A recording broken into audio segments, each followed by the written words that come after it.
ये है हिंदुस्तान उर्दू खबर। आप देख रहे हैं हिंदुस्तान उर्दू खबर टीवी। अस्सलामु अलैकुम वरहमतुल्लाहि वबरकातुहू। मुहतरम नाजरीन, आज आप हजरात की खिदमत में एशिया के मशहूर व मारूफ दीनी इदारा दारुल उलूम देवबंद के एक उस्ताद मुहतरम के मुतालिक बड़ी दुख भरी खबर लेकर हाजिर हुआ हूँ। इंतहाई रंजो अलम और बहुत ही अफसोस के साथ ये इत्तला दी जाती है कि हजरत बहरुल उलूम मुहद्दिस कबीर शेखुल हदीस फ़क़ीह वक्त हजरत मौलाना निअमतुल्लाह साहब आज़मी दामद बरकातुहुमुल आलिया उस्ताद हदीस दारुल उलूम देवबंद के फर्जंद अर्जुमंद का आज इंतकाल हो गया।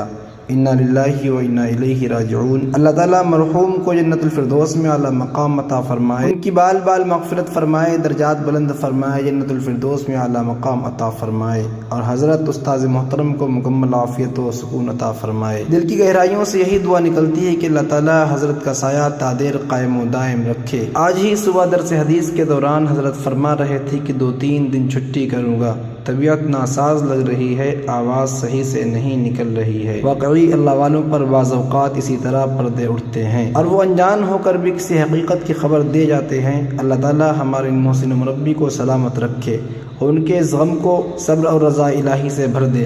मोहतरम नाजरीन, ये बहुत ही अहम और दुख भरी खबर थी जिसको मैंने आप हज़रात के सामने शेयर किया। कम वक्त में दौर हाजिर की ताज़ा तरीन खबरों को सुनने के लिए जुड़े रहिए हिंदुस्तान उर्दू खबर के साथ। शुक्रिया, जज़ाकुमुल्लाह। अस्सलामु अलैकुम वरहमतुल्लाह।